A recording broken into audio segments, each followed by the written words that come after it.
it again. And Chris, if you can stop the screen share, we're in business.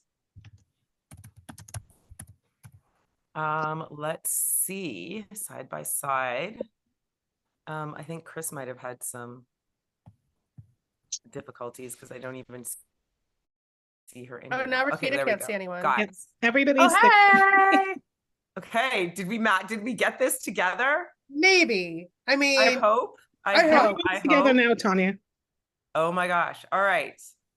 I think we see everybody. You guys at least see me and Joe, and then your people at all the people at the bottom. Okay. Yeah, I see a lot of people. Okay, great. I like it. It should be on multi-speaker and everybody should be at the bottom. We did it. We got it together. We did it. Welcome, everyone. Guys, technology wants to take us down and we will not allow it to happen. If I could tell you, I'm sweating buckets right now. I'm just gonna have to have a sip of this wine. But I'm gonna have a sip of my half Negroni. All right, we've got it together, you guys. I love it. Welcome, everyone. You can see that I've been doing book clubs and zooming in because I'm like the Negroni ingredients are getting low.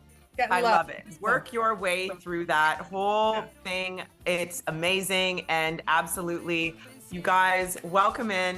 I'm going to get started because Joe, I feel like you probably have 50 book clubs to do, even though we but I do know, and you know this, Tanya, because we've done this so many times. The babies are going to come. The babies are going to come up. And they're going to be like, hey, what's going on? Good. And they're going to want to join. We've got questions for them. Yeah. Well, let me just kick this off and welcome you officially again, our OG, like fave, Jo Piazza, renowned author, editor, podcaster, mom, businesswoman. Did I forget any of your other titles? Like, no, there's everything in there. Editor, journalist, all sorts of things. All the things.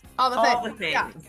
We fell in love with you. I fell in love with you way back when The Knockout came. And if you guys have not read that, it's one of my favorite books. I also read Charlotte Walsh Likes to Win. And of course, as a book club, we read together We Are Not Like Them. And what was our other? I can't remember. I can't remember what the other one was, but we're so grateful for you to be here today. And this is a spoilers book club. Some of you might have come through Tanya Time Book Club. Some of you are Jo Piazza fans.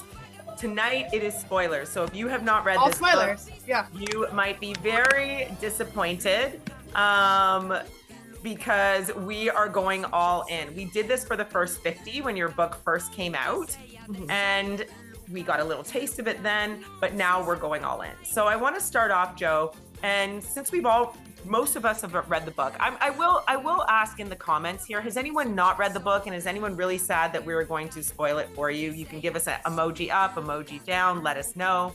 But I can preface it. I can say if it's about to be a spoiler, and then I'll be like, you go to the bathroom right now, which I've been doing. Like, there's actually always one person in every book club. They're like, I didn't finish it, and I'm like, that's totally fine.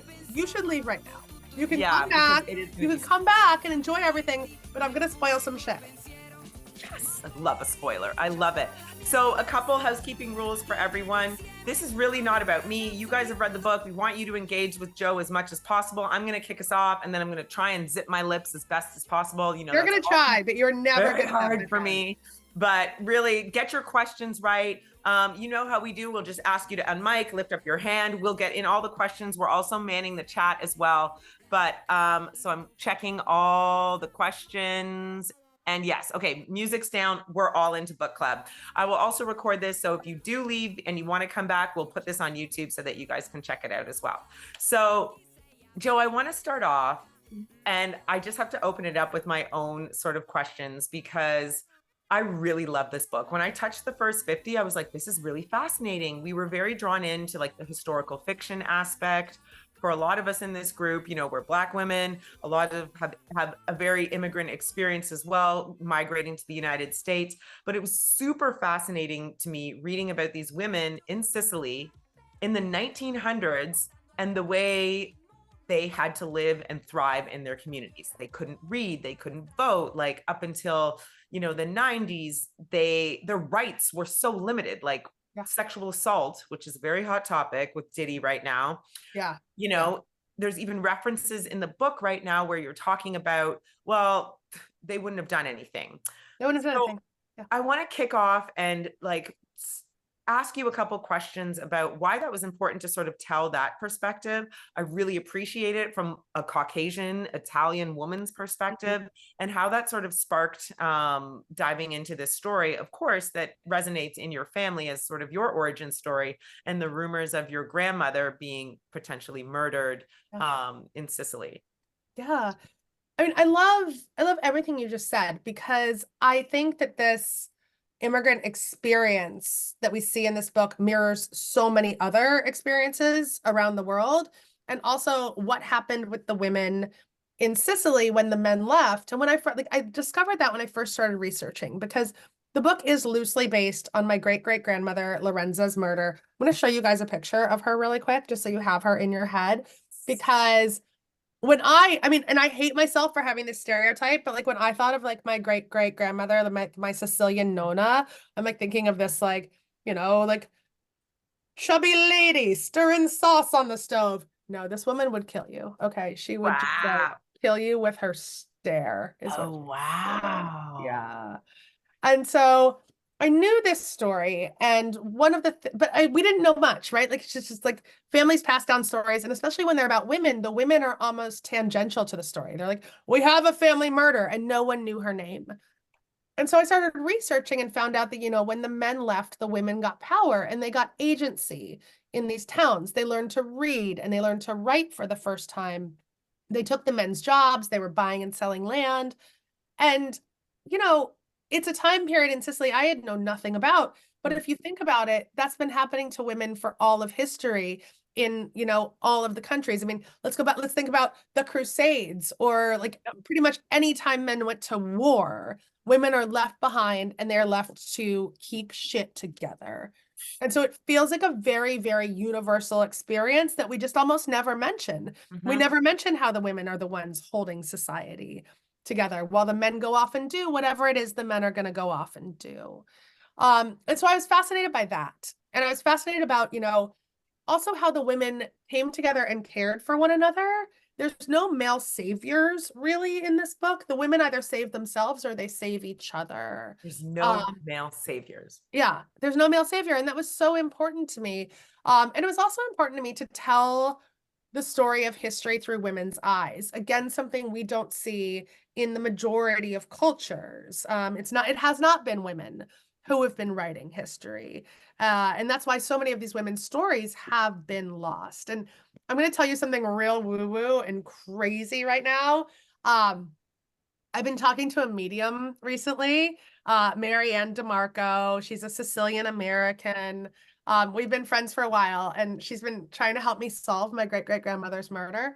And she has told me that she thinks that like the Sicilian ladies, all of the Sicilian ancestors know about this story. They've been helping me with this story, and they're just happy to have their stories told, and that they're just like all like, yeah, right now. So I believe, oh my, okay. I believe it. That's the thing. No, like I'm not super woo-woo, and I just freaking God. believe it. I just had a dress malfunction, like big time, so I cannot lift my arms. I've just figured that out right now. I'm going to say a couple things about like for the woo woo. First of all, you are the quintessential journalist. So the fact that you were like, let me talk to a medium and see what the ancestors are saying is like incroyable. And I love it, because I bet they are like fighting you on, being like, tell my story. Tell my story. Tell my story. Because there's just some stories that came to me when I was writing this book that I'm like, I couldn't have known this shit. Like I did a lot of research, but like there's stuff that I'm just like, this feels like so spot on. Oh, I love that Morgan said World War II and Rosie the Riveter. And it's so true. It's so true that women took men's jobs. And then when men returned, they're like, nope, get back in the home. Look, we just built you this nice bungalow and got you a washing machine. It was totally Geo, right? And you just had to be like, okay. Yeah. I'm going to say something else that I loved about this book, because you gave us so many gems of it. The Asarte. Like I want to cheers to that forever. Like in our book club, we should add that. And it's Astarte. It's my new toast, guys. Astarte. It is like my new thing that I say every time. Because it's really just like it reminds me of like the drum beats, right? How we had to communicate different things. And it's kind of like Asarte, but for women, and just we talked a lot about how Juicy talked about Medusa. We talked about, you know, how she said, oh, Penelope didn't just go quietly. Like when her man went up to, I don't remember what it was, like, you know, when Odysseus was like up in the other world, she was down there, and like in Juicy speak, she was like effing, you know, and even I think Penelope fucked. I don't know. Like, guys, those were just such interesting things. And we talked a lot about Medusa and how like we were all so scared of Medusa, but perhaps men created this false narrative, just like they did with Seraphina, and how we often do with, you know, powerful women, whether or not you like her. Like I liken it to what they did to Stacey Abrams or Hillary Clinton, when they were like, well, Hillary Clinton can't be president because she doesn't smile enough. Like, bitch, gotta run a country. Who's she smiling at? Got to run a country. She is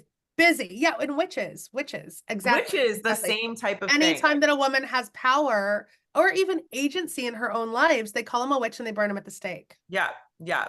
And I feel like I love that. Some people love it when I say, it was like, I wish I could be a more powerful witch. But I just think the words that we use have been maligned so much that it's really about this goddess energy. So I even appreciate how you talked about, you were likening how we've had to carry and change these narratives from African goddess, which you mentioned, to the church, to this, etc. And the one last thing I'll say about it, because this quote always, I really enjoyed this, apart from the Penelope fucking quote, was how Juicy was like, listen, or was it Rosie who said, you know, sometimes you have to decide when to be the Madonna, when to be the virgin, and when to be the whore. Yeah.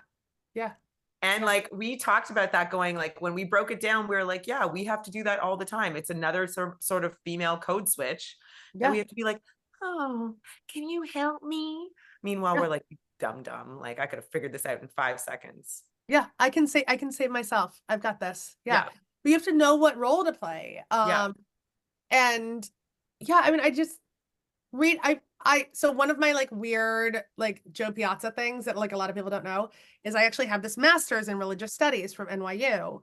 When I was a gossip columnist at the New York Daily News, I was so burnt out. Covering Britney Spears' breakdown, Hillary Clinton's election, and Elliot Spitzer's hooker scandal at the same exact time, that I was like, I need a palate cleanser. And so I went to go get like a master's at night, and like at my lunch hour in religious studies. I'm like, this will just like rest my brain. And I studied women. Everybody's faces are like, wait, but it explains so much about you, how you have like a podcast, this, I'm going to research my grandma's murder, plus I'm going to have 3 kids, be a wife, and this. I was like, I know. You do a lot. I mean, I think that it's just unmedicated ADHD is what it is. But like, but I studied like women in religion, right? And like the women's narratives that have gone unspoken. And this book like really allowed me to dig into it. I loved the myth of Astarte, and I loved how she was brought to Sicily and just like really taken in by the women. And then when the Greeks came and conquered and the men do what they do, they like brought in Diana. Like it was very inclusive and not exclusive the way that men do religion. It was like, oh, okay, we're going to bring in Diana and Athena, and we're just going to add on to this goddess energy that we have. And we're not going to forget the goddesses before us, but we're going to keep all of them close. And they did the same thing with the Virgin Mary. The Virgin Mary statues in Sicily are amazing. She is not a meek woman holding a baby. She is a fucking force. She is a mountain. Like she is standing tall. Her dress like is shaped like the mountain. And she's big, she's broad, and she has a halo, but it's not like a little crown. It's the moon on her head. Wow. She is a full-on goddess.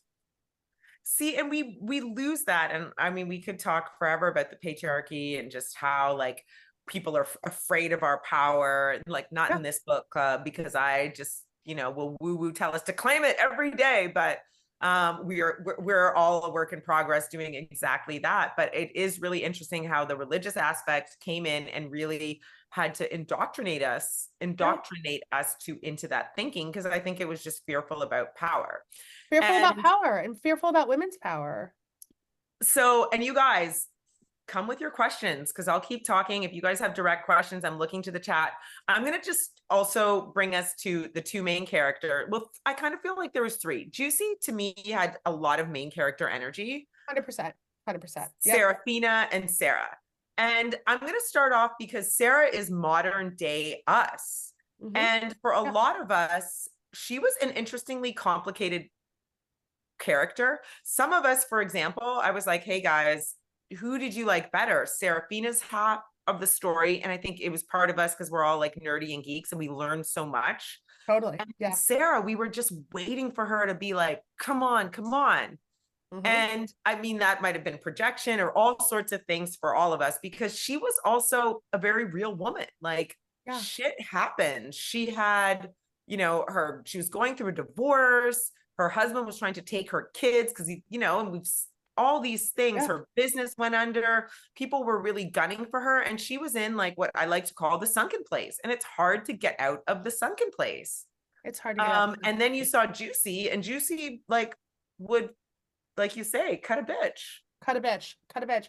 So one, I have so much to say. I just have so much to say. And you can interrupt me at any point with questions. I'm reading them in the chat. But with Sara, one thing that I did want to do is in women's commercial fiction, we see so many messy women who are messy because they are unreliable narrators, they're alcoholics, they're drug addicts, they're agoraphobics. It's like the girl on the train, woman in the window phenomenon, right? And I wanted to have a character whose life is fucked up because life is hard. Yeah. It is hard to be a woman. It is hard to be a wife and a mother and an entrepreneur, and the world doesn't make it easy. So she's a mess, but she's a mess because of these external forces and not because of her. That's a gem. Like, not because she's addicted to pain pills or this or that, or like or because she had a bad breakup with a man who she like loved and now he's dating someone else. Like, you know, all of those things that we put on women in books. Like, she's like, no, it's like life. She's messed up because life is hard to be a woman. Like, we're all kind of messed up. So that was really important to me. And it was important, you know, that we had her in that place because I needed to see her grow and I needed to see her go on the journey. And I think it's okay if we're frustrated with her as she goes on that journey, because I'm frustrated with my friends. I'm frustrated with myself. Like, I feel all of those emotions all of the time. And I also, you know, I've been asked a lot recently, who do I think had it easier, Sara or Serafina? And people in the beginning assume that it's Sara because, you know, she's the modern woman. She has so many more privileges. But like, life has not necessarily, I mean, it's gotten better, but it's still not good for women. And Serafina had a village of women and Sara doesn't. And like, partially that is by choice and partially it is because of just like her upbringing and how her life has shaken out. But I think so many of us have lost that village. And so she's lost because she doesn't have that village, and Serafina does. Serafina has that village of women to support her. And so in a lot of ways, I think that her life because we didn't pick up on that, but she had a village. Like, her people would, you know, they always had that village. Yeah, that's so true. They always had that village.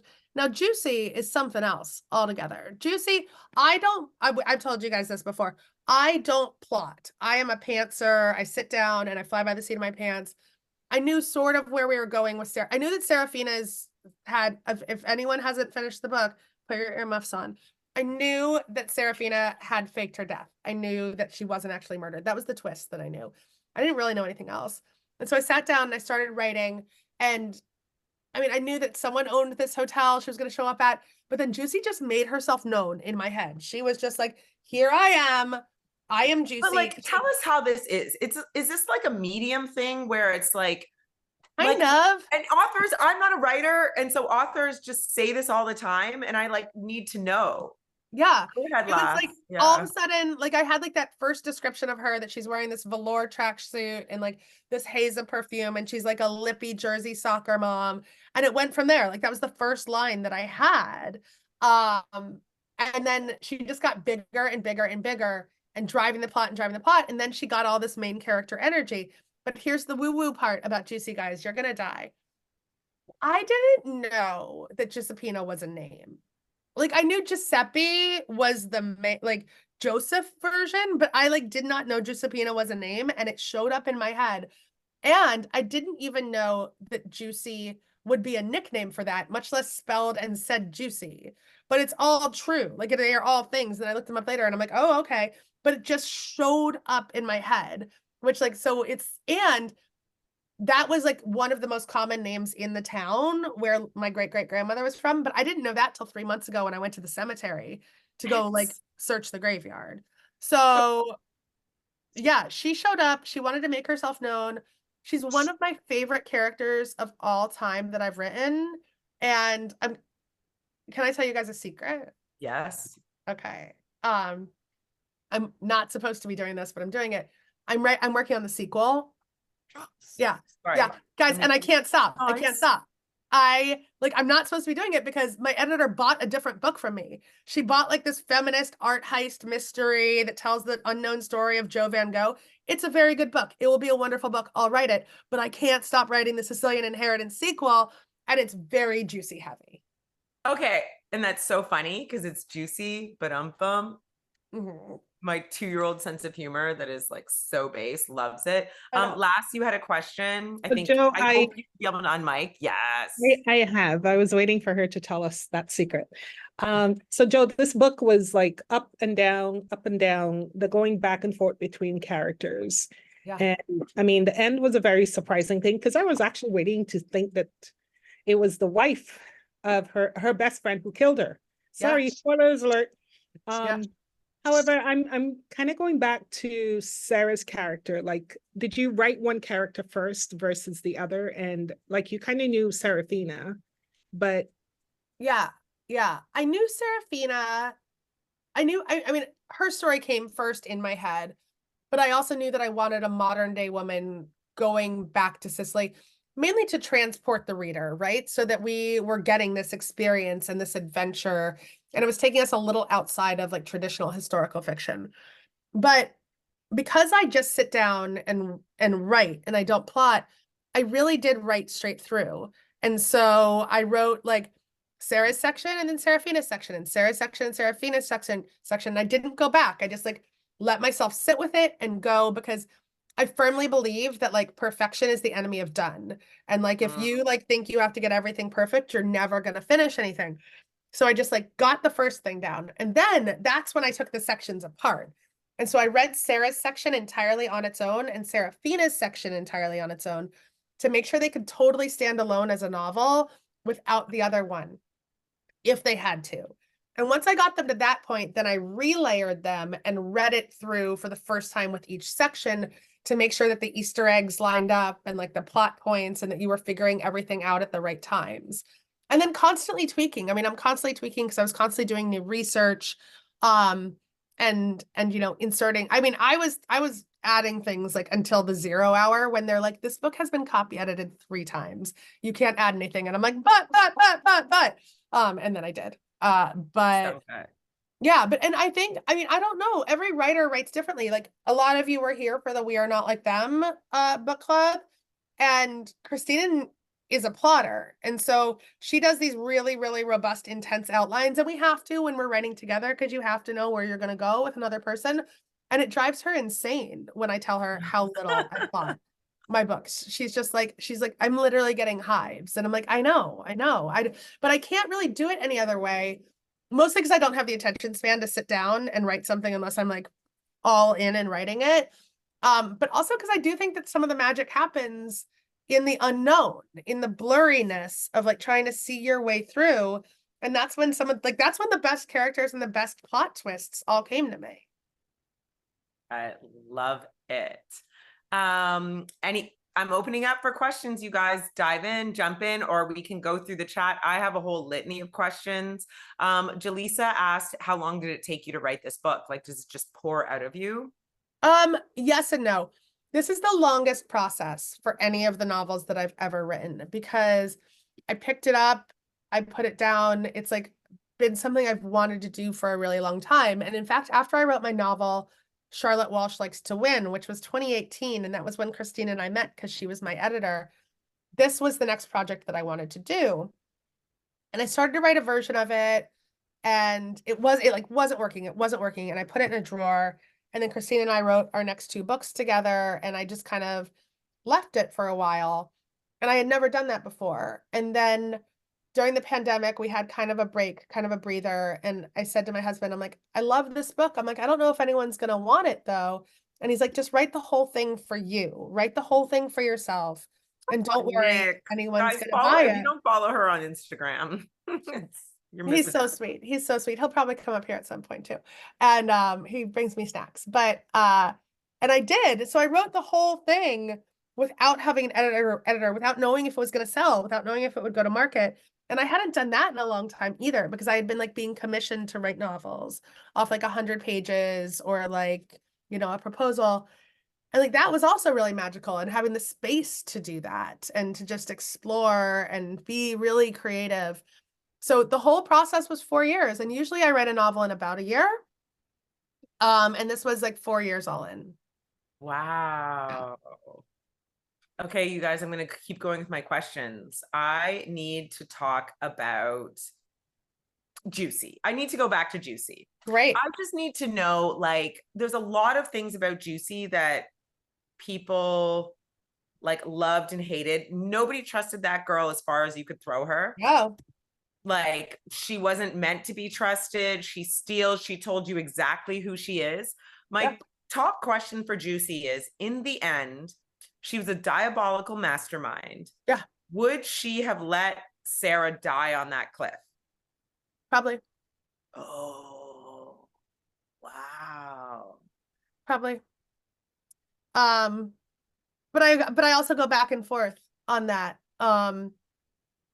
Would she have stepped in? That's a possibility too. But like, kind of in my heart of hearts, if she thought it was the outcome was going to be better for not just her, but for her daughter, like, you know, I had so many mother characters in this that, like, you know, as much as we dislike Juicy, we do see her motivations and we see how hard that she's had it. I think if she thought that this was what was going to be best for her family, yeah, she might have let her die on that cliff. But I have a lot of thoughts about Juicy because I've been doing book clubs with like all ages, and I did one with a bunch of librarians who were like in their 70s and 80s. And they're like, who's your favorite character? And I'm like, Juicy. And they're like, we don't like her. And I'm like, you don't have to like her. She's still the best.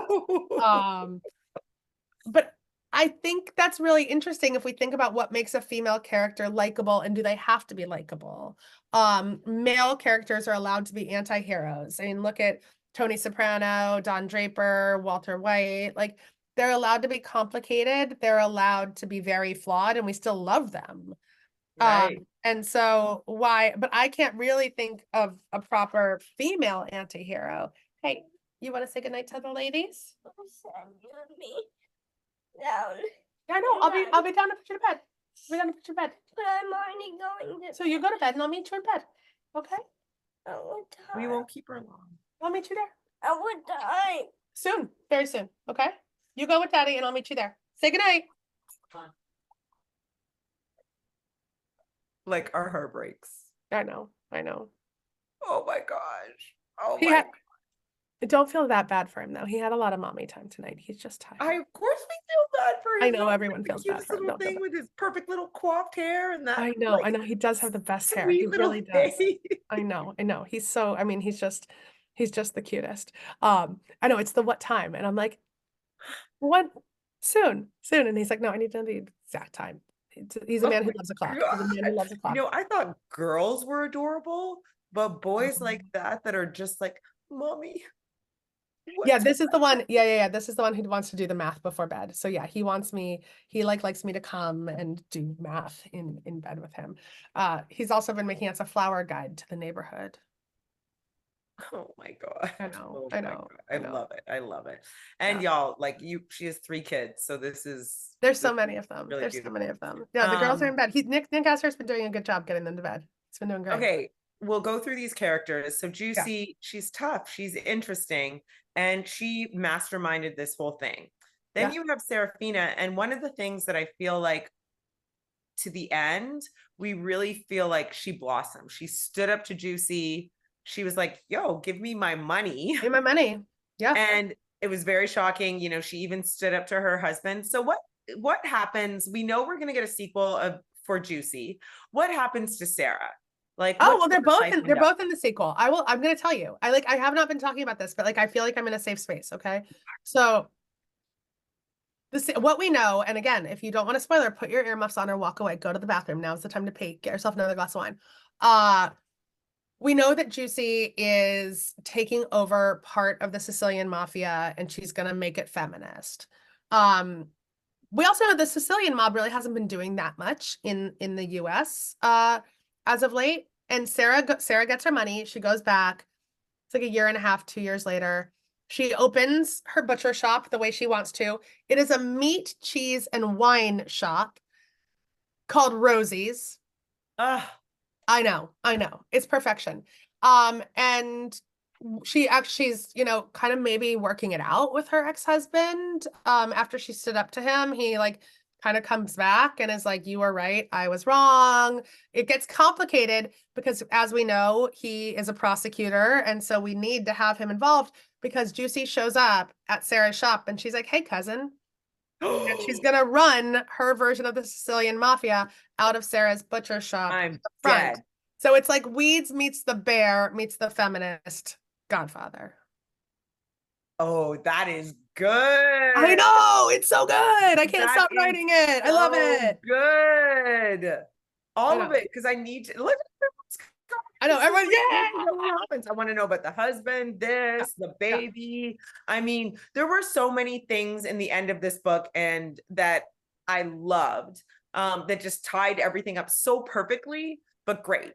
And I have to bring it to this crazy ending, which of course the prelude started in the beginning of the book when all of us forgot about that first little prologue where it was like she's covered in blood in this Sicilian police station. We forgot, like, somebody dies in this book, but you're so into it. Everyone's going, okay, they cannot wait. But here we are. Her sister shows up, saves the day. And I loved that because I feel like my sister would do that too. Like, you are not going across the world. I will get on a plane and find you. So I will find you. Yeah. You're not answering your phone. I will get on that plane and I will find you. Yeah. And shows up to like bail her out of jail. And it was I believed it. I believed that it's sometimes that simple. They didn't want all the drama. But let's talk about this love triangle between Satina, Marco, and Serafina, because that's a hard. I always feel like those stories are a hard one to write, and no matter what Hallmark or what movie you watch, it's so cute. Like I feel like the latest one that I just watched was the Best Man remake. I haven't seen the remake yet. I mean, any type of story where it's like you're at the wedding and everybody's there and oh no, true love triumphs, but somebody gets jilted. Yeah. And so we were really like, who killed her up until the end? Yeah. Yeah. Guys, I didn't know. I didn't know what was, I did not, like I said, I knew that Serafina didn't die. I knew she faked her death. I didn't know how it was going to happen.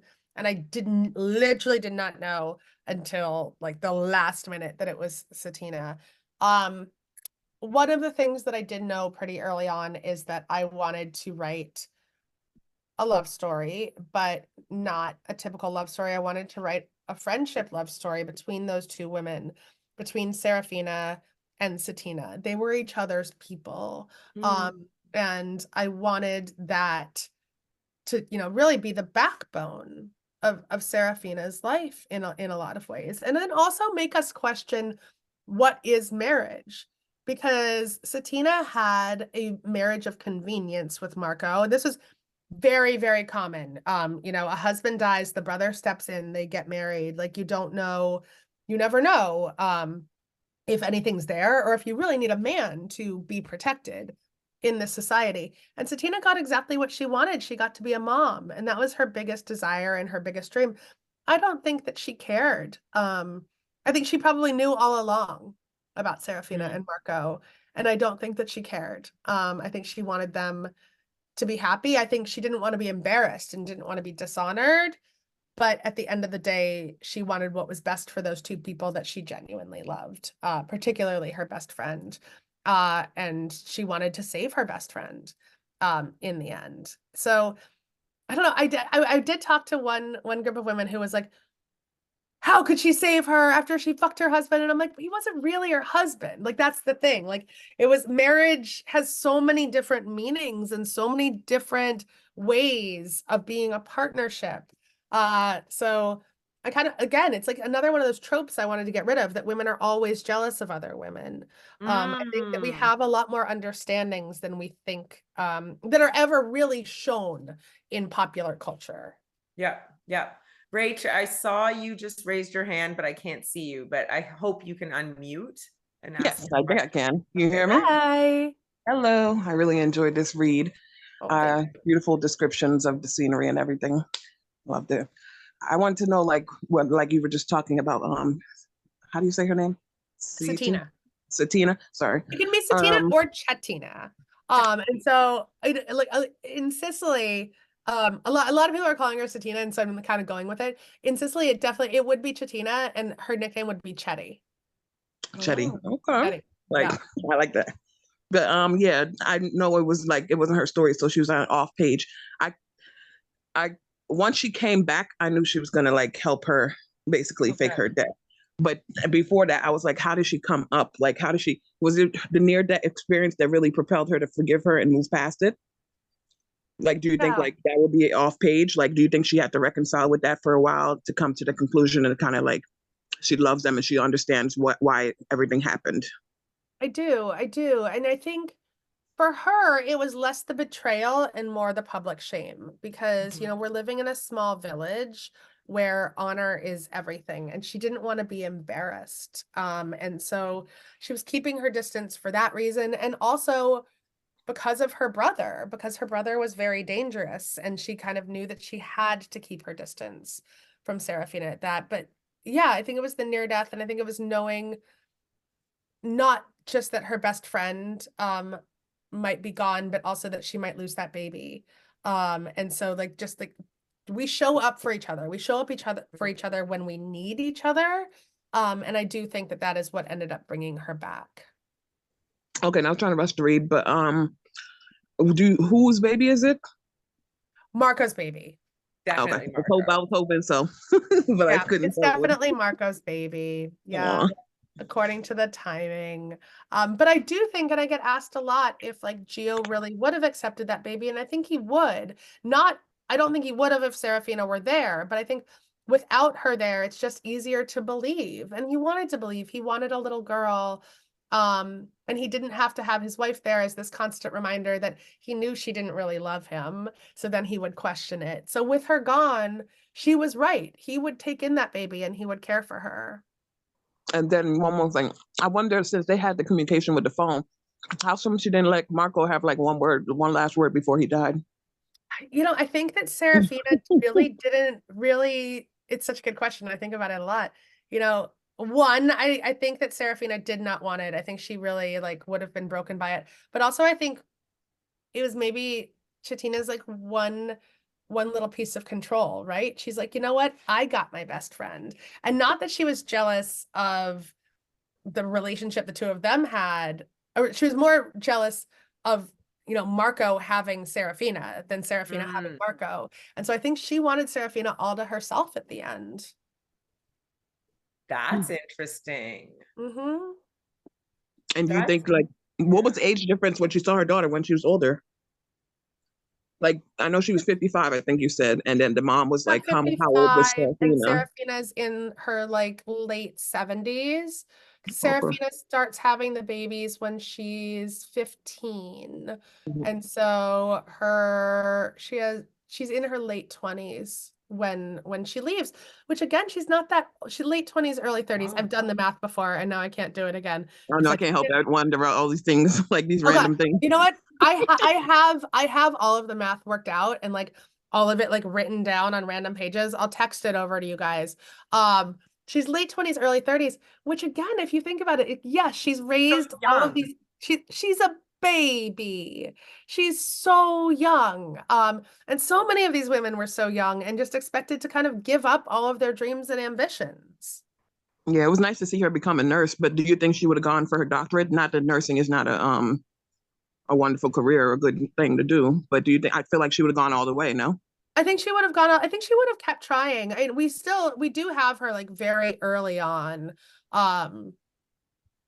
in like, you know, it's like the 40s, 50s, and 60s when it was still really hard. And she was poor. I mean, she came over here super poor. I think I love the idea that she would have wanted to go for it. I love that she ends up becoming a surgical nurse, but the fact that Rosie then went on and got all of her education, I think it's kind of, you know, we just see so much fulfillment of women's dreams throughout generations. Yes, it was a lovely ending where she was able to look at her daughter and see all that she's accomplished. All that she's accomplished, and without a man, she got to be on her own.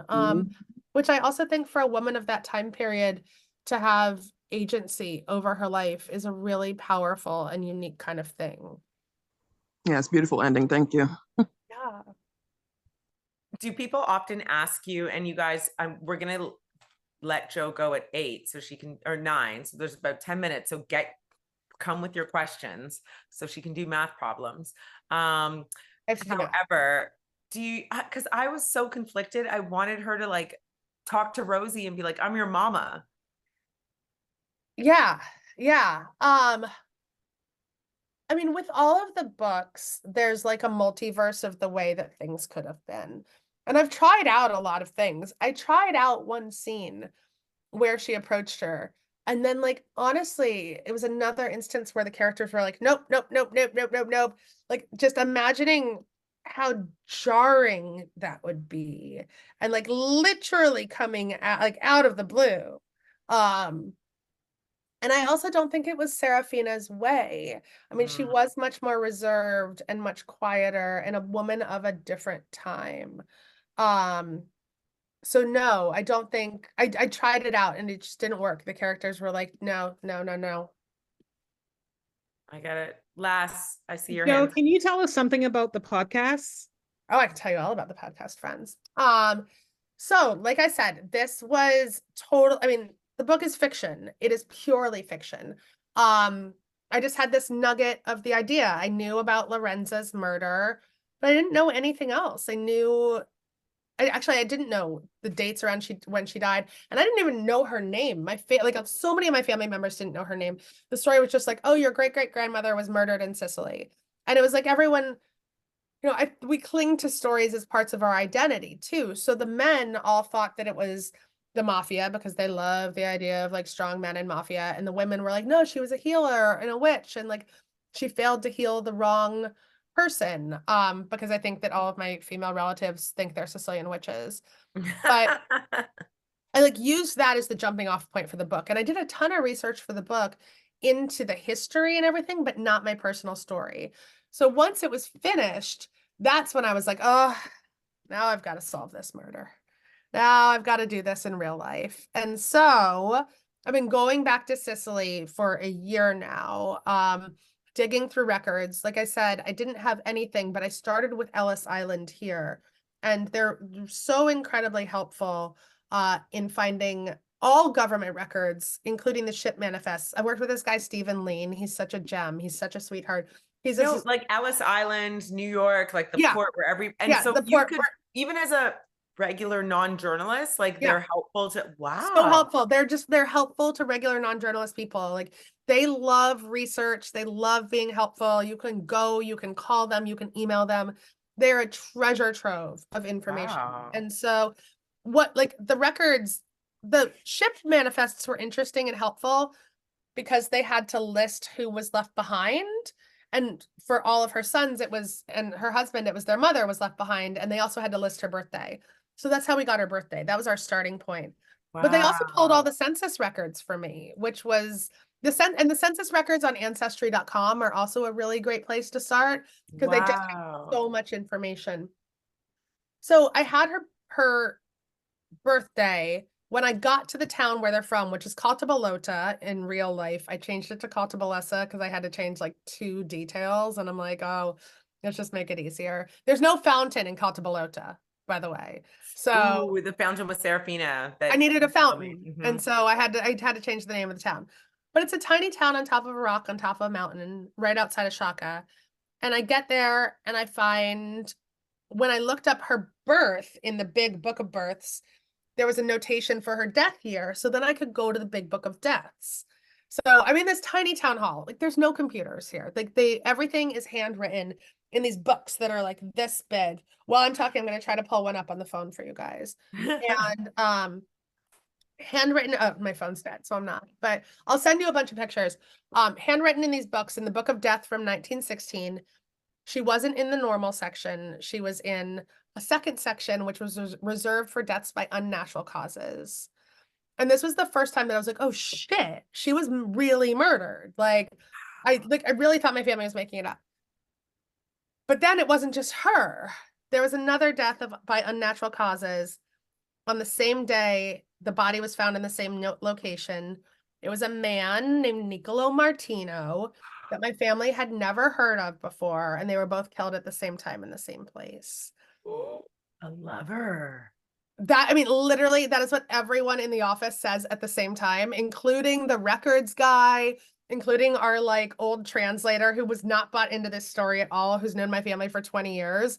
Like Chiro, like who really like did not believe this, was like a love triangle. Yeah.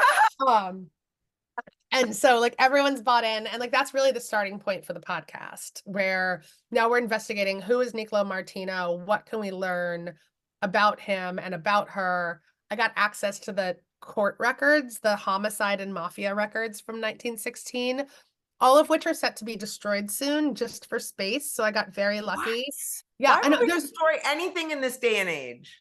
because they just don't feel like dealing with it. There was literally a post-it on the shelf that was like to be destroyed.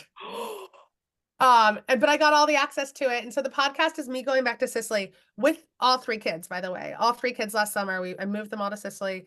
And digging around. So it's like White Lotus meets Only Murders in the Building meets Bluey, because I'm trying to solve good, you them. guys. It is so good and fun. It's so fun. It's really fun and really, and it's also like an adventure, and it's a trip. So, but I do like to say, and this isn't a spoiler, but like both the book and the podcast start with a dead woman and they don't end that way. Like the goal is to talk about their lives and not to fetishize dead women in the way that I think that pop culture does all the time. So I love that. I love that. I put it in my stories, you guys, so you can check it out. Arden, I see you in there. Arden Cook, I know you have a question. Hey, so I think my favorite just thing about reading the entire story is you are so good at like those little cliffhangers in between the chapters and like constantly throwing me for a loop, and I fall for it every time. Yay! I wanted to make you fall for it every time. Especially when we get to when she's giving birth and Satina is there, like I am 100% convinced that Satina is about to kill her. And I'm like, oh, God, like but what is like that process for you? Like how does that happen, like as you are writing, or are you kind of deciding later on, is like, you know, once the story is completely written, like, okay, this is where I'm gonna just throw them a loop? Yeah. It's a mixture of both. So for like some of them, the cliffhangers just like came to me and I'm like, oh yeah, like that is good. And then other times like I had to insert them later on. But this was my first kind of suspense and mystery thriller. I've never written one before. So I did have to train myself, and I read so much. I mean, I think that the way to be a better writer is to be a really good reader. And so, you know, I dug into a lot of old school mystery. I read a lot of Agatha Christie, which was really fun because they're so good at cliffhangers and just like old school suspense. And then more modern day stuff. I read some Riley Sager, Lisa Jewell, a ton of French. My friend Jennifer Herrera. Like I really just like immersed myself in the world of thrillers and mysteries.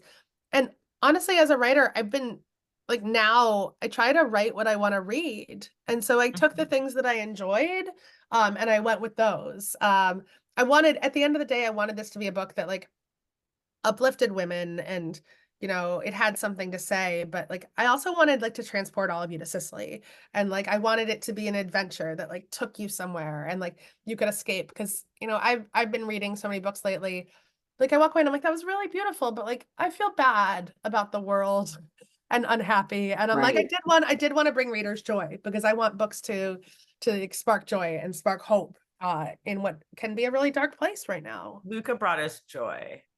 Luca brings me joy all the time. I like people keep asking me, they're like, first off, he's in the sequel. Don't worry, he's coming to America. But people ask me, they're like, who's gonna play Luca? And I'm like, we're gonna go to Sicily, we're gonna find a hot ass man, and we're just gonna put him in the scene, and it doesn't matter. He's gonna be great. It doesn't matter who he is. But Luca was another example. I mean, you guys got to meet Charlie when he came up here, and I didn't want male saviors, but I wanted good men. So I wanted good men that care about women, that support women. And I think that both Luca and Marco were those men. And I also don't think we write enough of those men. We don't write enough men that are like, you know, behind the scenes, that just like love women, support women, and want them to succeed. I'll tell you, Jo, we had, I did an interview with Kennedy Ryan. She writes great romance. Oh, I love Kennedy. Yeah. And she said something to me that I think is going to guide my future dating life. And she was like, I write the women because I write very women focused books. Yeah. And then when I'm writing the men, she was like, I write the men to show up for exactly what that woman needs. Yeah. Not the one that we have to like toil through and get whatever. And that was, Luca might be a little bit complicated because of whatever, but he like, I mean, he was sexy because he knew how to wield a knife, right? Like that's sexy. And he will feed you, and he will feed you. And I mean, not in relation to Sarah, but in relation to Agata. So, I mean, he did what he had to do to keep Agata safe in that village and get her to school, and married her, and like did what he needed to do to keep her safe. Oh my God, throb all the way, all the way. And so, yeah, I mean, I love that. Like, you know, I did. I mean, I wrote the women first too, and then the men come and do what they do what we need. You know, I read a lot. I've been reading a lot of romance too lately. And I don't personally like the enemies to lovers tropes. Because I don't like the idea that something has to be difficult in order to be true love or real soulmates. So I think that women have been fed that for a long time. We've been fed that, oh, you have to really fight for it, or he must be really difficult, like the Mr. Big thing. And I'm like, what if we just married Aiden because he was a good guy? And I'm like, I married Aiden. You've seen Nick Astor, like he's a good guy. And I want that easy sometimes. Sometimes it can be that easy, and I want my girls to see that it can be that easy. Absolutely. Rach, I know you have a question, and we're going to get you out of here in like 3 more minutes. And then it wasn't really a question. We ask more. Yeah, it wasn't really a question. I was going to say, when you was talking about the enemies to lovers, it made me think about Bridgerton with the, I used to like enemies to lovers, but now it's like friends to lovers. And I was mad they didn't have descriptions like you, especially since he was like a travel writer. Oh, yeah. He incorporated so much of that in the story. And I was mad. But I was really asking about, Jaleesa had a question earlier in the chat, and I thought it was good if you can answer it. She said, the nurse in me has questions. Did Serafina have eclampsia with her pregnancies? If so, was that a common thing among Italian Americans as much as it was for African American women? Yeah. Did Agatha have bipolar disorder? Were you describing her having a manic episode? Yeah. It was bipolar. And oh my God, I love it when people like notice these things because I nerd out over them. It was, you know, undiagnosed bipolar, obviously. I mean, which I just think has been, women's mental health issues have been so ignored throughout history, and I want to talk about like more about that. But yeah, preeclampsia, high blood pressure, clotting, and like excessive blood loss they were the leading cause of death among women in Sicily pretty much until about 50 years ago. Wow. And it does make sense. I mean, also genetically, Sicilians are often as close to their African neighbors as they are to their European neighbors. I mean, Sicily has been conquered and just mixed so much. My own ancestry DNA test was quote unquote 10% Sicilian, 10% Northern African, and then the rest European. So like the quarter that I thought was Sicilian ended up splitting Northern African Sicilian island. And that's pretty common for a lot of Sicily. So yeah, I mean, there are a lot of genetic similarities between the women, but then there's also a lot of similarities in just how women have been cared for over the years and how women's bodies have been cared for. And so many similarities too. You know, I did a lot of research into healing and the things that, and it has been women, midwives, healers, who have taken care of women throughout history in the majority of cultures. And so I did a lot of research into midwifery, and like a lot of the same kinds of traditions I saw in, you know, Sicilian natural methods. And then also I had done a ton of reporting and research with women in Kenya and Tanzania about 20 years ago. I did a big piece for Slate on women's maternal health and lived with a couple of midwives for a couple of months. And so a lot of the things that I was reading about from Sicily 100 years ago, I had actually seen in practice in Kenya and Tanzania. You might be one of the coolest authors we will ever get on here, because not a lot of people can say they lived, saw, viewed the experience. And we will read literally everything you pump out. I'll keep coming back, guys. I'm never leaving. Like, I'm a part of the book club now. I'm here for everything. Okay, I do have one. Yeah, everyone's like, you're a sister friend. Is there any questions you wish we would have asked so that we can be a better book club? Like, you guys are so good. I mean, you asked so many great questions. I'm trying to think if there's anything that I've been asked that like has been really interesting lately that we didn't cover the ground in here. The one thing I will tell you, and I'll leave you with this, and you can talk behind my back about it, is that we're in the process of talking to directors and producers for the TV show right now. Who knows? I mean, Hollywood's fickle, but it's okay. It's fickle. We're with it. But we're talking to people, and I have a wonderful female producer who's like my producer. She now works with me on my projects separately. Like, my agents can do their agent thing where they want to make money, but like she is like invested in me in the project. Interesting. So yeah, I mean, it's become a better way to do it, honestly, to have someone that's like your advocate for you in the project. And we're very good friends, and I love her. And so I want you guys to recommend people for the roles, and I will like literally text Laura when you send me who you think we need to get this. And then she's real good at getting people to book. And so like she will make it happen. You guys have a lot of power right now. No, we have a lot of power. So and like my last question is, I feel like Sara could be a lot of different people. Like, what does juicy look like? Like, you know, I have a, yeah, actually, I love this. I love this comment. Tanya, you can be Sara. Oh, we definitely talked about this. We had a whole conversation of, you know, as you're making modern day shows, like, can you have Black women as characters where it's just like, it's a non sequitur that like there might have been a Black person. We allude to the fact that her mother's Irish, but like she doesn't have to be. Her mom could be Black. Her mom could be Black. Sicilian, 100%. We don't know. North African. Yeah, we talked about that quite a bit, actually. Yeah. No, I mean, I think this is totally a possibility, and like, let's throw that out there, okay?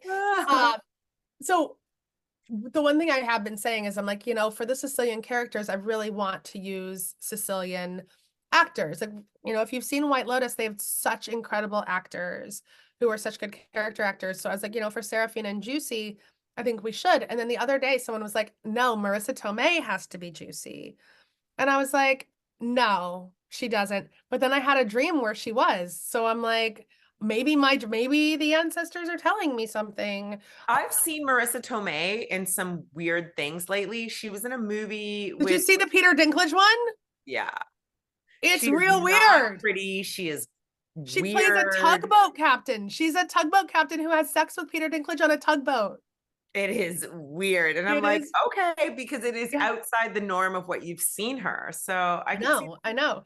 So who knows? But I want you guys to send me everything, and we'll make sure that they get everything. And this is great. This is what I'm going to leave you with while I go do some math. Okay, Jo. Has someone taken a picture though? Because I want to see a picture. I want to get a big picture of everyone. Yeah, I'm gonna make sure this happens. Let me see, you guys. If you want to unmic, I'm gonna take some little snaps. We're gonna post this. Yeah. Hold on. This is what I'm trying to do.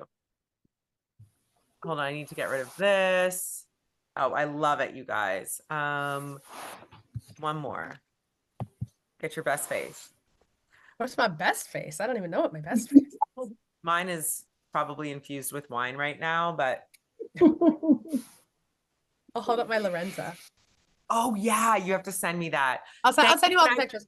I'll I send you the invite pictures you of like guys the to places unmic. and stuff Just too. send Yeah. this lady some love right now. I hope we can unmic. And if you, Joe, I know you have to go. We're gonna stay on here. Thank you, Sam, Joe. Sam, Talk Thank more. you. Thank Yeah. you. Thank I you. know. Love it. Thank you so much. Thank you. We're Thank you guys so so much. excited I for love Juicy's you. next I'm story. here for you. I'm here with you forever and ever. Thank you. We love Thank it. you guys. Bye, guys. Bye. Bye. Bye. Oh my gosh. Like, I feel like she's just in the book club. She's so cool. She is Yeah. so cool. Let me unspotlight me so I can just see all of you guys. I love that Juicy's getting another story. I love that she gave us all the spoilers. Wow, I couldn't believe that. Amazing. Like, it was I so knew- great. Coming to America. She did say that. She is just great, you guys. I So love it. fair. I love it. When she said she had gone to other stuff she was doing, I was like, I would just read a book to de-stress, not not go get a degree, but to each their own. No, Wow. I'm telling you. And this woman is amazing. Like, Quite she a has woman. 3 young kids. She has a baby. She takes them to Sicily. She has a podcast that if you don't follow her, she's fascinating. And sounds like she has an amazing husband. She has a great, I mean, that's the key. And that's why I love that she's writing themes like this, where like back in the day, and I'm so much more cognizant of this because of my nieces in this, where it has to be hard. You got to go have the guy that challenges you all the time. She just actually lucked up and picked the nice guy. Seems to be working. Yeah. It definitely seems to be working. Yeah, Okay, I you met her on guys. book tour in LA. She's totally awesome. Oh, you did? You got to meet her? Yeah, when she did You Were Always Mine with Christine Pride. Oh, I would have loved that. Oh, it was just like talking to someone in your living room. She's just so easy to talk to. She's Yeah. so easygoing. And the fact Yeah, that she she's chooses super stories like, active, guys. So DM her, she'll always get back. I almost feel like we're like close friends, I swear. Yeah. I believe it. I believe it. I believe it. Really cares about her. Did I miss any other questions? Like, is there anything else that we wanted to know? Because I will DM her and ask her. Tanya, I think Dee had a question relating to, I think it was the readers and their response. Where are you, Dee? Is she still on here? I think I saw it in the chat. She said, I might have forgot it. Was there, I think I asked it, was there another question that we didn't ask? What would you have asked about a book club question that we didn't ask? So she said, how have readers responded to the Sicilian Inheritance? Are there any responses or feedback that have particularly stood out? I didn't see that. Yeah, I'll ask her that and see if we get anything else. I feel like she, and this is something that I think really resonates with me right now. It is so hard to market a book. Like, publishers don't have the money to promote it. You have to go. The fact that, you know, she started her own podcast, you know, she's not getting paid by a publisher to go and do that. And it just gets harder and harder. So I wonder how, you know, what the feedback is she gets. But I do think she's doing a great job. Like, the first, she told me that her first print run was like almost near selling out. You know, the magic number for authors these days is 5,000. If you can sell 5,000 copies, people get like super excited. And it's like hand-to-hand combat. It's like back to the days of when you considered like selling a mixtape out of the back of your trunk. Like, that's how it is really selling books right now. Like, everybody thinks everybody has the experience of J.K. Rowling's, where you write a book and then all of a sudden there's like a multi-million-dollar theme park. Yeah, it's definitely not like that right now. Tanya, she had stated that she gets proposal to write write novels. So is that sort of people having an idea for a story and then present it to her? Because that's sort of a different approach than just creating. I know with the Vanguard one that's coming up, or that And I wonder if she gets a lot of the opportunity to do that now. Because I think once upon a time, I think once she, after the knockout came out, I think her career sort of changed. Before that, she was ghostwriting. doing a lot of articles and this. And so once she started writing these full features, so she might, girl, I was like, can you write a book for me? I can't write a book, y'all. But boy, when I tell you I have a book in my head that needs to come out, and I feel like she would be perfect, I would love it. Amazing. But ghostwriting is a thing. Like there's a lot of people that do ghostwriters. There's a lot of, even me right now, a lot of people will approach me and be like, can you help me find a writer or something? There's people who write and then there's people who, can't. I feel like I can pick a good book, I can edit a good book, but I cannot sit down like she does and